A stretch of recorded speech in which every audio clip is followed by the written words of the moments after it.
Bonjour à tous les élèves de troisième. Donc, comme promis, voici une vidéo pour effectuer ensemble la correction du travail que vous aviez à faire donc sur la décolonisation, c'est-à-dire cette fiche-là, où vous deviez donc pour débuter eh bien, remplir une première partie en guise d'introduction sur ce que c'est que la décolonisation, à quelle période elle s'est déroulée, et puis un exemple sur l'Inde. Colonie qui est devenue libre de manière pacifique. Vous aviez regardé deux petites vidéos, enfin une petite en introduction, puis une un peu plus longue sur l'Inde, et donc je vous propose de reprendre la correction donc en vous munissant de votre livre en même temps. Donc, essayons de faire les choses ensemble et au fur et à mesure, plutôt que de recopier tel quel les réponses telles que je vais vous les mettre, ça rendra l'exercice plus dynamique et surtout plus utile pour vous pour le comprendre. Donc essayez de le suivre comme si on était en cours avec votre livre sous les yeux. Et donc les pages 112-113 pour regarder les cartes en introduction, et puis ensuite vous aviez des documents sur l'indépendance de l'Inde.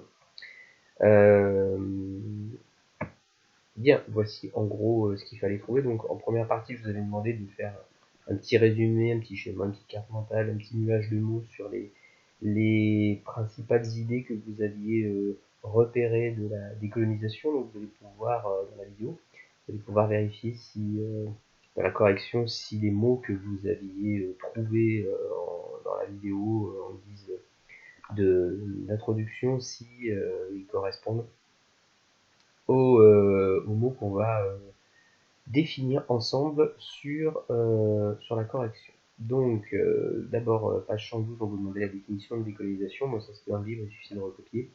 Donc, la décolonisation, la définition exacte de décolonisation, c'est le contraire de colonisation, hein, c'est le processus d'accession à l'indépendance des États colonisés.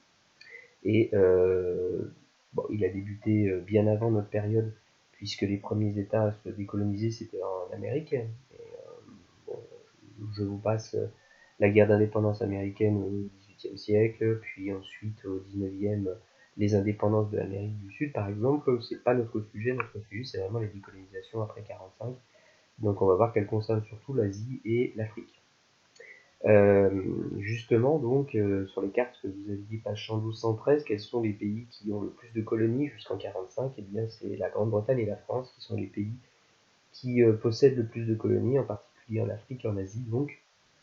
Et ça renvoie à un chapitre de quatrième que vous avez peut-être fait en fin de quatrième l'année dernière pendant le confinement, justement, puisque la période pendant laquelle la France et l'Angleterre ont obtenu des colonies, c'est la deuxième moitié du XIXe siècle, avec en particulier la conquête de l'Afrique. Voilà, je vous renvoie à ce chapitre-là de fin de quatrième pour voir les racines historiques de la constitution de ces colonies.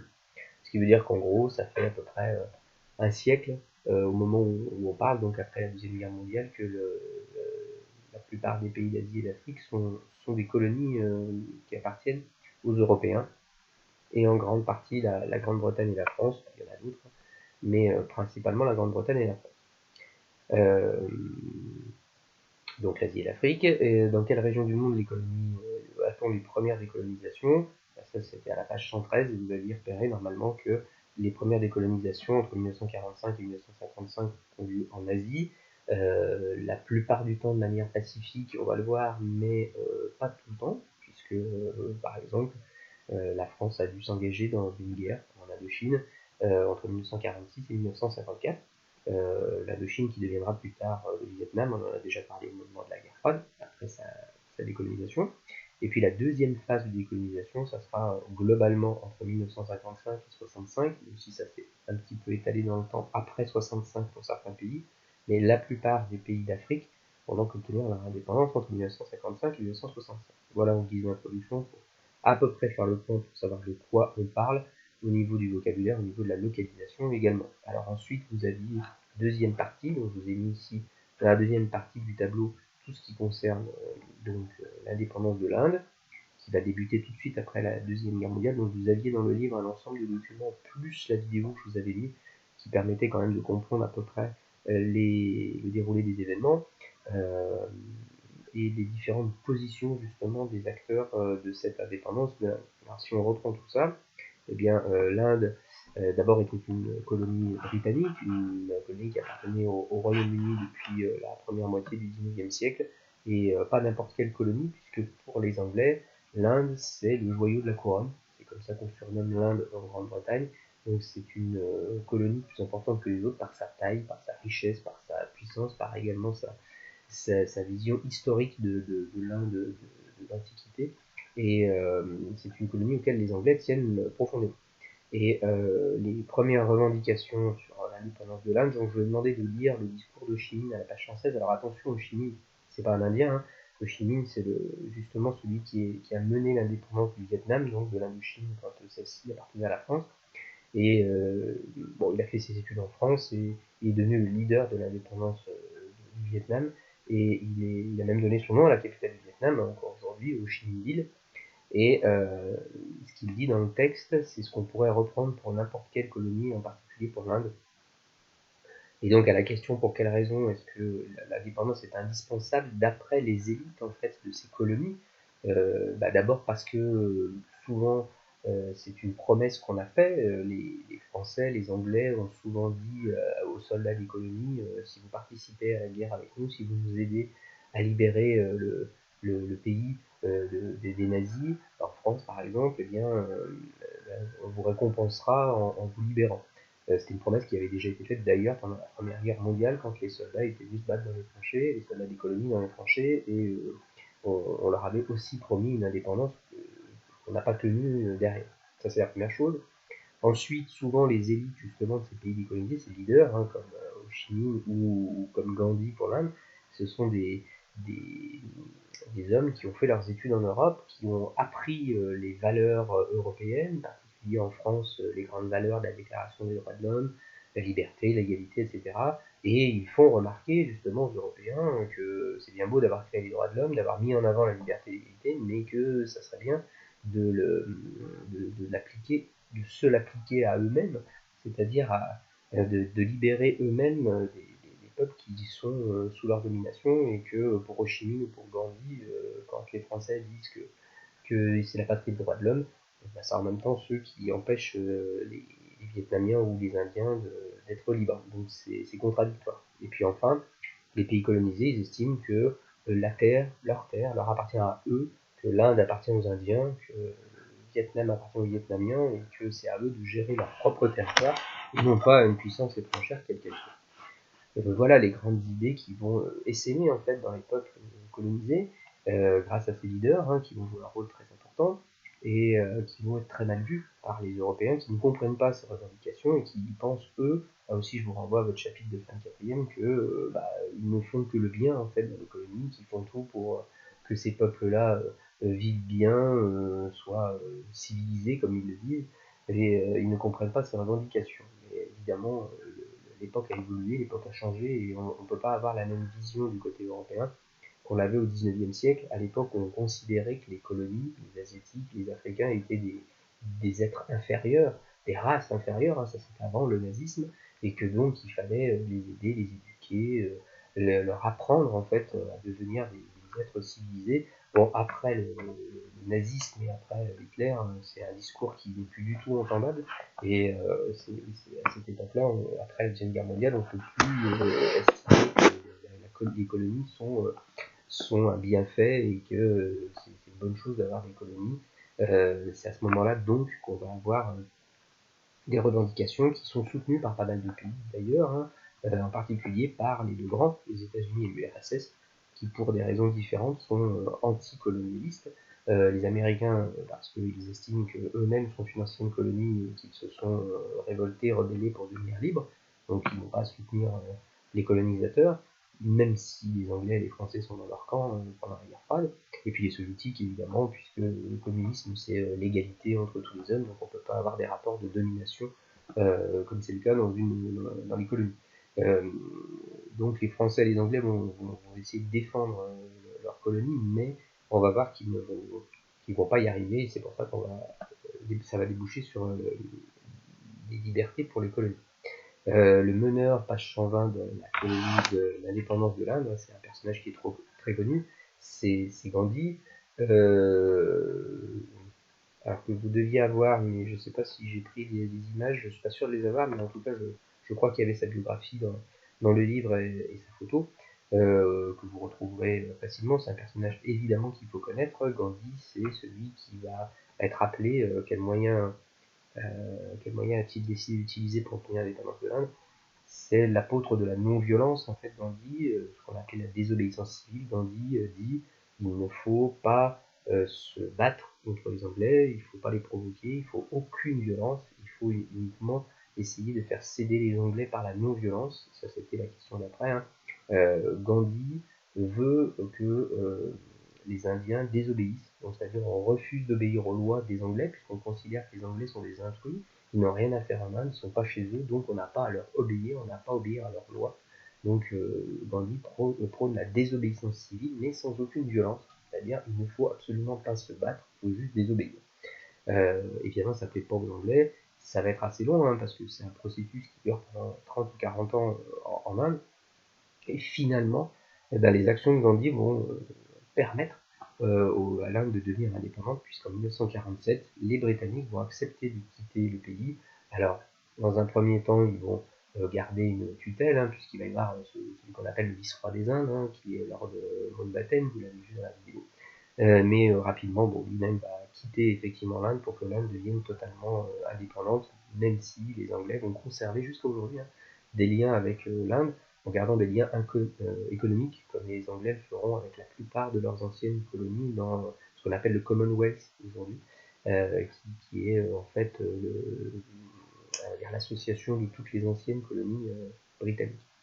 Ce que les Français n'ont pas fait d'ailleurs. Conséquence de l'indépendance de l'Inde, l'Inde devient indépendante en 1947, tout va bien donc on pourrait dire. Il y a un problème en fait en Inde, c'est qu'il y a une particularité religieuse en Inde. Il y a une grande majorité de la population indienne qui est hindoue, hein, bouddhiste, pour faire simple, et il y en a une petite minorité de musulmans. Et en gros, eh bien, ça c'est la question d'après, hein, ça va développer deux visions contradictoires de l'Inde, de l'avenir de l'Inde. Les musulmans voudraient avoir leur propre pays à eux, hein, en disant il faut que l'Inde soit partagée en deux pays, donc on ait un pays pour les hindous et un pays pour les musulmans.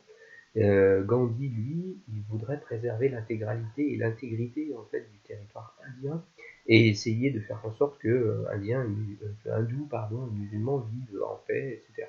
Comme c'était le cas en fait pendant la colonisation britannique, parce que si les Indiens se plaignaient de la colonisation et de l'occupation britannique, et bien en fait le fait qu'il y avait une puissance supérieure, les Anglais qui administraient le pays, ça permettait justement de faire vivre en paix les populations indiennes, et à partir du moment en fait où les Anglais vont partir, ça va créer des tensions. Et des tensions tout de suite après le départ des Anglais, puisque dès 47, les hindous et les musulmans vont s'affronter, il va y avoir des violences meurtrières des deux côtés, hein. Les hindous qui massacrent les musulmans qui massacrent les hindous en représailles, avec des milliers de massacres et de morts, vous l'avez vu aussi dans la vidéo. Et finalement, contre l'avis de Gandhi, eh bien l'Inde va être partagée en deux, et c'est encore le cas aujourd'hui, hein. Donc l'Inde qui existait jusqu'en 47 disparaît, et donc on va avoir ce qu'on appelle l'Inde encore aujourd'hui, qui est à majorité hindoue, et puis le Pakistan, toujours le Pakistan aujourd'hui, hein, qui va donc être à majorité musulmane, ce qui va régler quelques problèmes, mais pas tous, puisque encore aujourd'hui, une des frontières les plus chaudes, les plus tendues, là où il y a le plus de risques de guerre aujourd'hui, c'est la frontière qui sépare l'Inde et le Pakistan. Voilà, encore aujourd'hui, voilà, vous l'avez dit sur la carte qui était le document 5, page 115, voilà, à quoi ressemble l'Inde en fait aujourd'hui depuis la partition de 47. Hein.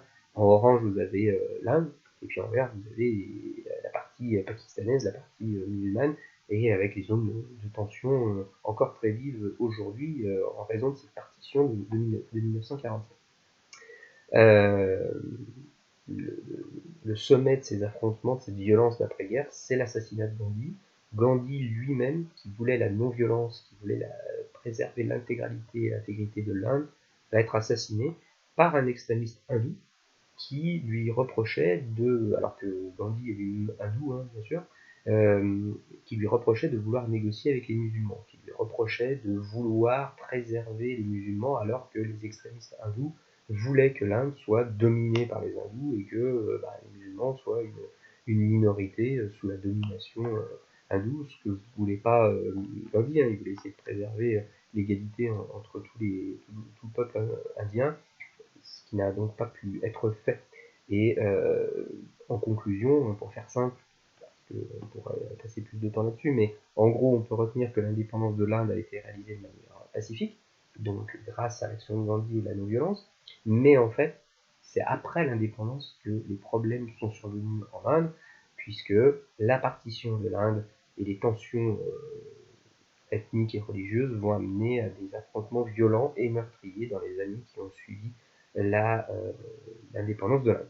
Voilà, en gros, voilà, je vous laisse prendre cette correction, prendre le temps de regarder bien dans les documents pour que vous reteniez bien tous ces différents petits éléments, parce que c'est pas forcément très facile à comprendre dans une première lecture et dans une première écoute. Vous allez avoir le temps de le faire, parce que les semaines qui viennent, ce sont 2 semaines de vacances. Et ce que je vais vous demander, donc ce que j'avais déjà proposé hier, pour ceux qui avaient le temps, c'est de travailler sur la deuxième partie de ce chapitre, qui sera une fiche que je vous donnerai donc à la rentrée, pendant la semaine de la rentrée où on sera encore en distanciel.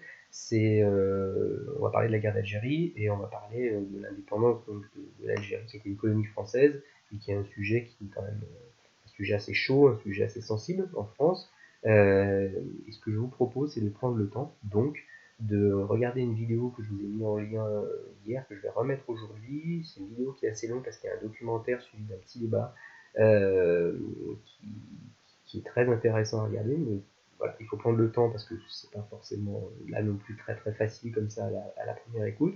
Vous pouvez le regarder en plusieurs fois, vous pouvez prendre le temps de le regarder. Vous avez 15 jours pour ça, et pour essayer de bien comprendre. Et du coup, grâce à cette vidéo, et bien à la rentrée, je vous proposerai un travail sur les causes, le déroulement et les conséquences justement de la guerre d'Algérie. Ça sera notre sujet de la rentrée.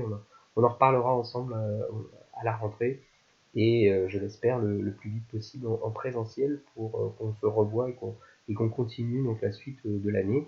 Voilà, je vous souhaite un bon courage pour tout ça, parce que je sais que c'est pas facile et que la semaine a été difficile pour tout le monde, et de bonnes vacances aussi, reposez-vous, parce qu'il reste ensuite une dernière période qui va être rude encore pour tout le monde, donc bon courage à tous et à bientôt.